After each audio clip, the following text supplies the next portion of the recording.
Hello my dear friends, you're on the Military Summary channel, and today we will discuss the situation in Ukraine on the 26th of May of 2024. Today we have a lot of very interesting updates, so let's start. And first let's talk once again about the massive missile strike that took place during the previous night of the local time. The Russians attacked the Ukrainian military facilities and military objects in the central part of Ukraine, and the main Russian target was to attack and destroy the Ukrainian possibilities and Ukrainian facilities in the area of Starokonstantinov airfield. So, for example, in front of your screen you can see the picture of Russian attacks with, let's say, ground drones, with ballistic missiles, with cruise missiles. As you can see, the focal point of all three waves of attacks, of all three types of weapon, is the Starokonstantinov. So, what is so important about Starokonstantinov? According to information we have, this airfield, the Starokonstantinov airfield, was one of the airfields that Ukrainians were preparing to, let's say, collect and to redeploy the F16 aircraft. For example, on this video we can see the clashes, the battle for the airfield. The Ukrainians were trying to bring down the Russian missiles and the Russian drones. They managed to destroy a few of them, but according to the Russians, they managed to deal significant damage and to destroy everything they were trying to destroy. From the other side, the Ukrainians are saying that as a result of, let's say, missile strike, they managed to bring down 31 out of 31, let's say, drones Shahed, 12 of 12 missiles Ha-101, Ha-555, but the Ukrainians confirms that they haven't managed to bring down even a single, let's say, hypersonic missile Kinzhal. Now let's move to the line of combat contact. We have lots of very interesting updates, and today the most important information is coming from northwestern part of Kharkiv area.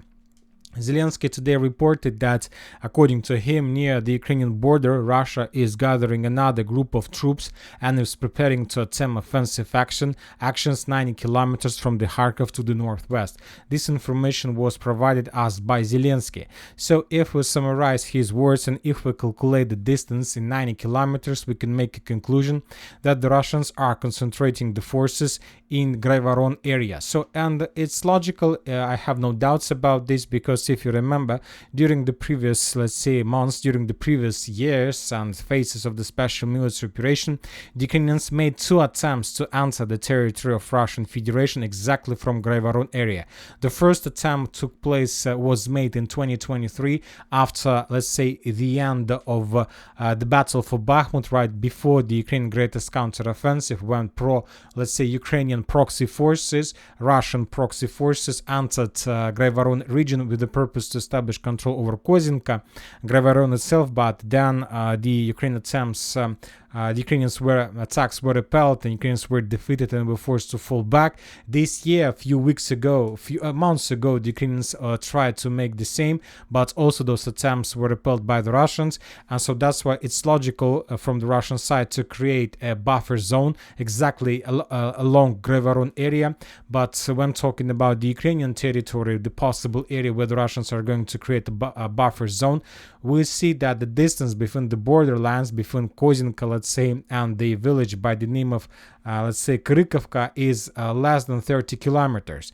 And this is very important, because if the Russians are going to move to Krykovka, then the Russians are planning to establish control over the, let's say, logistic hub between Sumy and Kharkiv area. So Krykovka is the town that lays on the railways between Sumy and Kharkiv, and if the Russians are able to establish control over this territory, then they will be able to cut one of the main supply roads that goes from Kiev, Sumy, and then Kharkiv. Of course, from this perspective, this is a very important offensive that can bring significant benefits for the Russians. But we got also additional updates from the MI6, from the United Kingdom intelligence, and according to information we have, United Kingdom intelligence warned Zelensky that the Russians have created the group of forces by the name of Zolochev. So we have group of forces north, group of forces west, east, south, and many others, group of forces Dnipro. And according to information we have, the Russians have created group of forces Zolochev.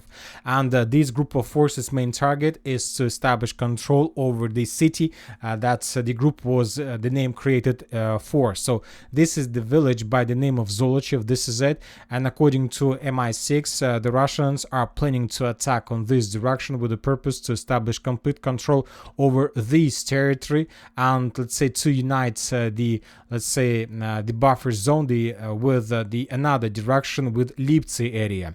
And starting off today, the Russians were pretty active on this area. According to Ukrainian sources, the Russians were bombing and attacking the towns by the name of Kudiivka and Goptovka.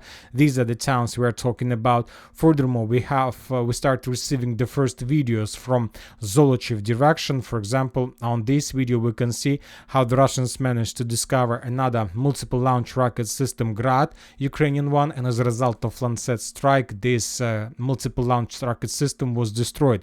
Furthermore, lots of Telegram channels, sometimes very reliable, published very interesting video. This is the video. I believe you already seen the video.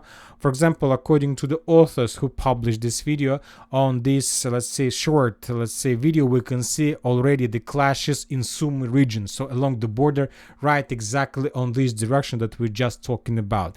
But due to the very bad quality of the video, it's very difficult to geolocate where exactly the clashes were taking place, so we have added this video softly. But once again, according to different sources, the clashes on Zolochiv direction with the group of forces Zolochiv with the Ukraine army have already started. So let's follow the situation, because sooner or later we're going to receive more updates and more details about this territory. The Russians continue bombing and attacking Kharkiv with FABs. For example, on this video we can see the results and the consequences of another Russian FAB attack. As a result of strike, the entire building was destroyed, not reduced to ruins, but obviously the Ukrainians are no longer available to use this area as, let's say, a place for concentration of Ukrainian forces. So this is a very big problem for Zelensky, because Russian FABs start getting and hitting the town, and if he wants to restore the situation as it used to be a few months ago, he needs to restore control over the territories along the border and to force the Russians to fall back. But in this case, the Ukrainians will be able to continue bombing Belgorod from Liptsy. By the way, the Ukrainians continue doing this during the previous days, and so this is the situation. Both sides want to save the possibility to bomb each other. The Ukrainians are trying to save their positions, artillery positions, and to continue bombing Belgorod. The Russians are trying to reduce these things and to establish control over Ukrainian positions and to start bombing Kharkiv, let's say. So this is the main story. Who is going to win the middle zone will save control over, let's say, the town of opponent. Now let's move to Volchansk direction.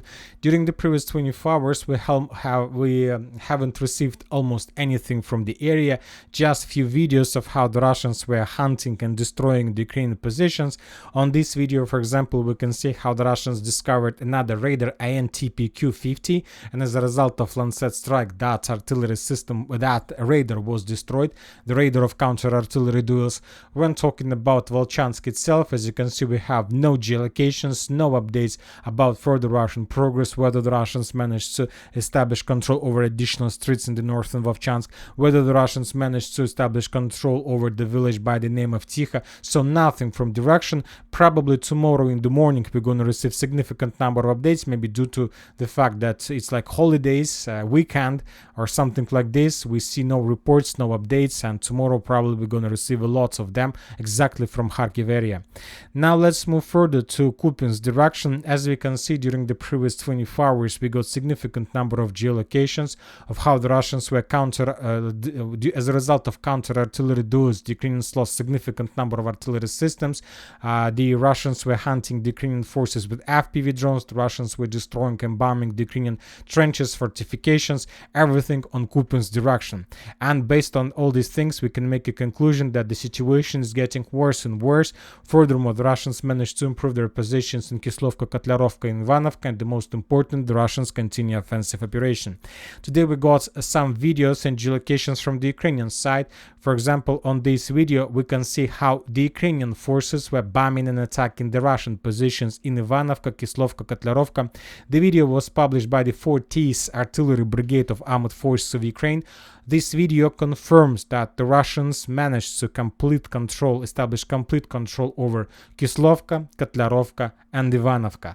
Furthermore, the pro-Ukrainian mappers Deep State also confirmed this information. At least Deep State shows, let's say, gains of 50% of Ivanovka, but not of entire village. But according to the Russian sources, the entire village is already under complete Russian control.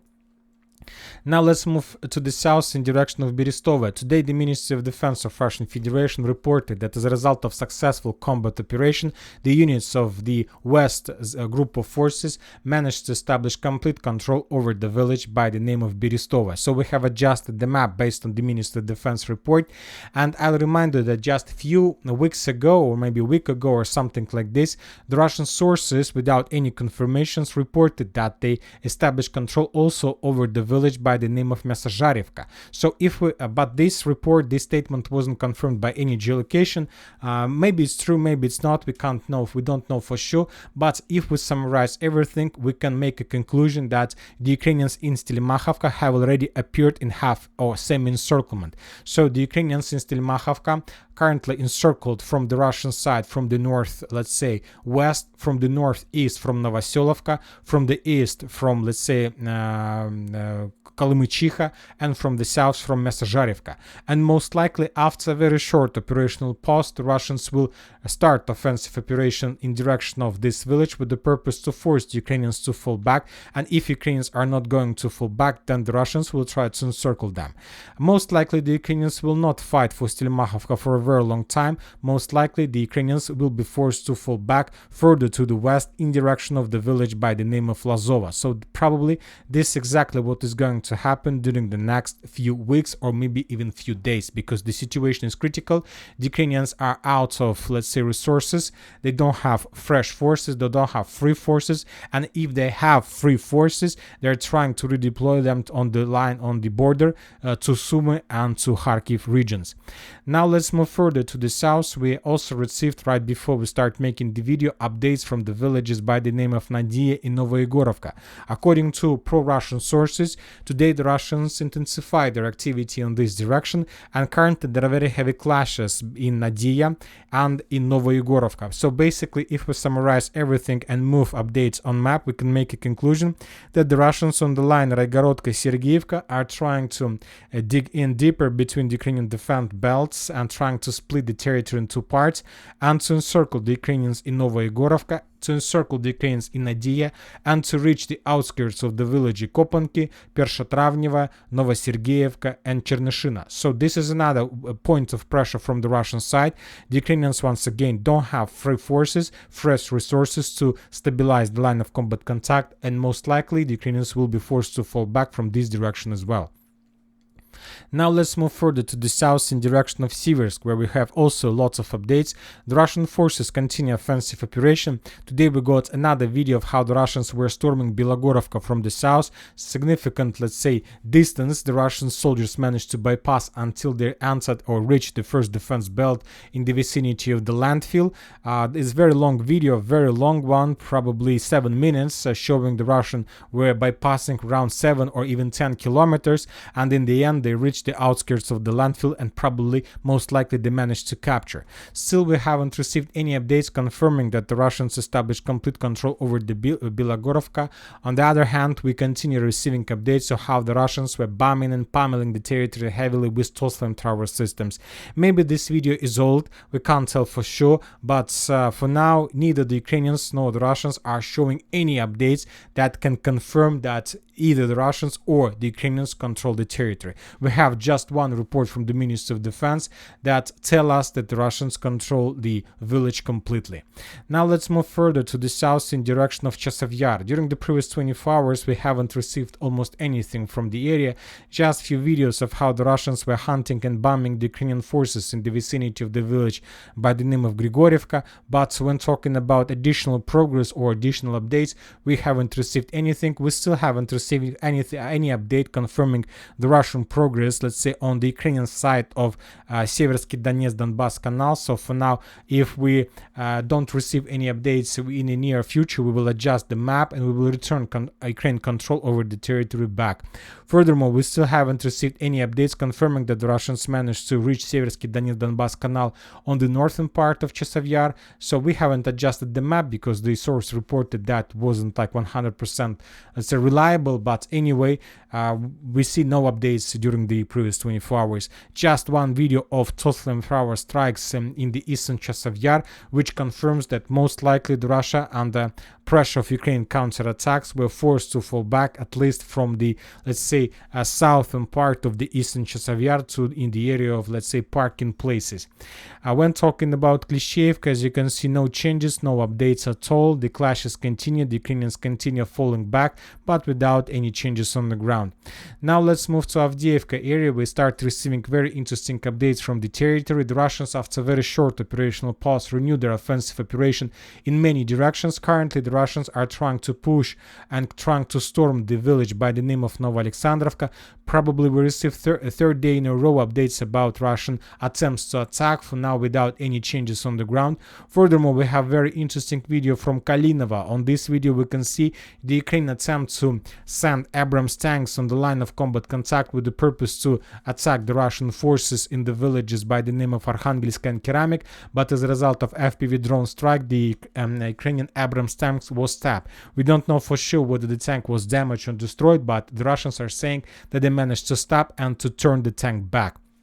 Of course, as soon as the tank was discovered, there were no sense to continue any attempts from the Ukrainian side to attack the Russian forces.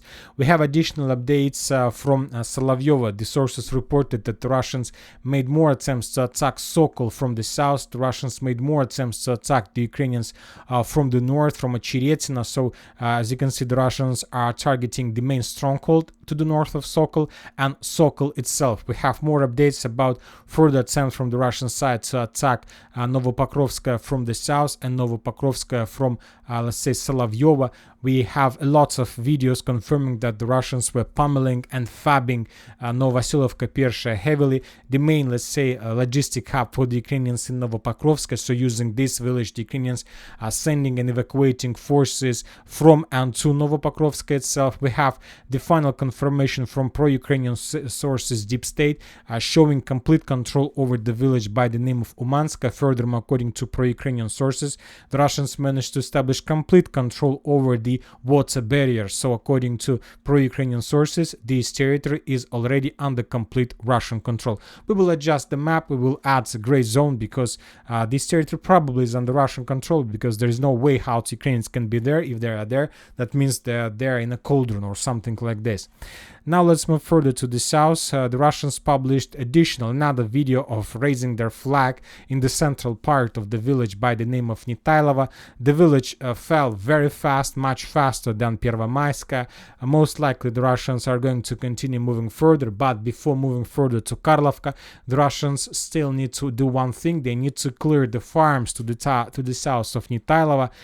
Most likely the Russians currently are doing this. Maybe they will do this during upcoming night. Maybe tomorrow, the day after, the Ministry of Defense will also confirm complete control over the territory. So the only thing that's the only part of Nitailova that the destiny or the situation is unknown is this part, the farms. But when talking about different mappers, they have already updated their maps showing this territory also under complete Russian control. So 1-2 days, and most likely the Ministry of Defense of Russian Federation will confirm this information as well. Krasnogorovka, the Russians began the final storm. Today they published the video of how another Russian, let's say, armored convoy was heading towards the Ukrainian positions in the eastern part of Krasnogorovka. 6 armored vehicles, 3 tanks, 3 personnel carriers entered the citadel, Krasnogorovka citadel, and landed infantry there. Most likely the Russians captured the first high-rise buildings, and after that they continue moving further to the east, trying to force the Ukrainians either to fall back from the citadel, this is the citadel by the way, or to encircle encircle them. Most likely the Ukrainians will fall back. They will not fight for this useless piece of Krasnogorovka. It's a useless waste of resources and manpower. Most likely this upcoming night the Ukrainians will start the abandoning process. Now let's move further to the south. Georgievka, no updates for the previous 2 weeks. Konstantinovka, Novomikhailivka, the same story. The clashes in Paraskoevka continues, but now it's not like clashes for Paraskoevka. Now it's more clearing operation from the Russian side, when the Russians try to clear the area from mines, from traps, from ambushes, and the Ukrainians are falling back further to the west in direction of northern residential area of Konstantinovka. This is a Shakhtar residential area by the name of Shakhtar. Ugledar, no changes in the ground, no updates, no attempts to attack. Staromayorska and Urozhaina, we have update that the Russians finished, let's say, the clearing, or about to finish the clearing operation of Staromayorska, yet without any geolocations. We can, let's make a conclusion that there is one specific thing about Staromayorska.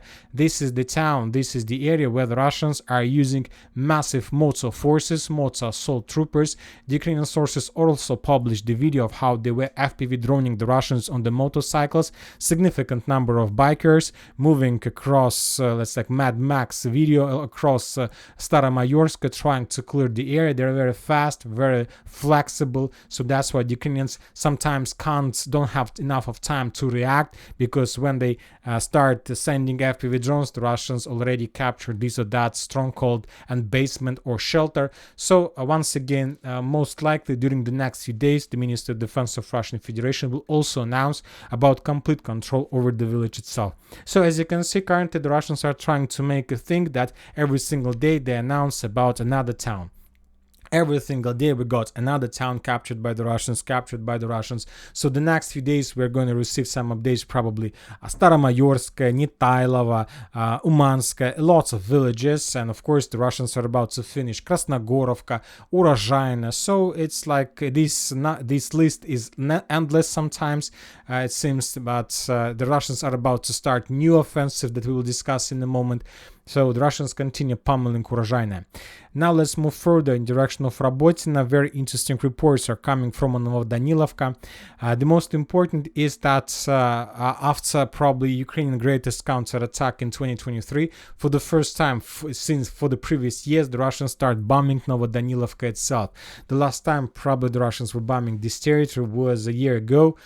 Because after that the Ukrainians managed to capture Robotyne, the fields, and the Russians were forced to redeploy their artillery systems further in direction of Tokmak. But after the fall of Robotyne, after collapse of a significant number of positions among the fields, the Russians were able to bring artillery systems closer to line of combat contact, and the Russians start bombing Novodanilovka once again. So everything confirms additional Russian progress and additional, let's say, Ukrainian abandoning situation. Now let's move to the western part of Zaporizhzhia direction to Petykhatki. Once again, to increase the numbers of updates, we see significant Russian concentration on this direction during the previous months. During the April, the Russians were concentrated on this area heavily. We have, let's say, focus on Petykhatki, a stronghold between Zhiribyanki and Petykhatki, and today we got report that the Russians captured a few Ukrainian soldiers, and those were probably the attempts to get additional information about the configuration of forces, about the equipment the Ukrainians have, about the weapon the Ukrainians have on the direction. So most likely during the next few days or maybe weeks, the Russians are going to start to open another front line, to open another, let's say, direction to attack, and the Russians are planning to restore control over the villages by the name of Lapkovo, Petykhatki, maybe to enter Kamyanska, maybe to attack Mali, Shcherbaki, and Shcherbaki as well. So this area is going to be very active, most likely during the next few weeks. So it's another, it's not a very big villages, as you can see, they are very small, and to continue the Russian list of every single day another town, of course the Russians need to attack from this direction as well. So they will be able to continue like Mali, Shcherbaki, Sumy, Sherbaki, all these small villages is easy to capture for the Russian forces when they have such a, let's say, big experience, and they will also continue the list of the villages that falls under the Russian pressure. Now let's move to political events, and the most important political events are coming from Baltic states. Today, according to information we have, the Baltic countries and Poland threatens to send troops to Ukraine in the event of serious successes by the Russian troops. Spiegel.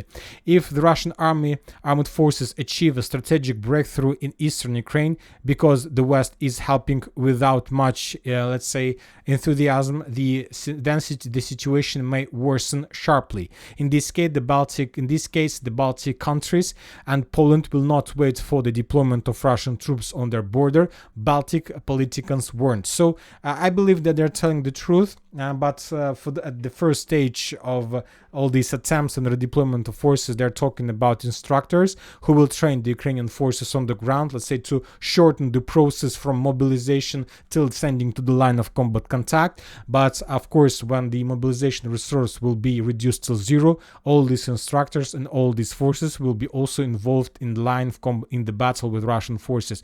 But on the other hand, we see that Poland continues seeking the ways how to minimize the risk of clashes with Russia, because they understand the risk, as well as the German Chancellor Scholz understand the difficult situation. And now the Ukrainians try to find a way how, first, before sending Polish forces to Ukraine, they try to find a way how to send Ukrainians from Poland to Ukraine. So and this is obviously going to be the next step before Poland will be involved in the conflict completely.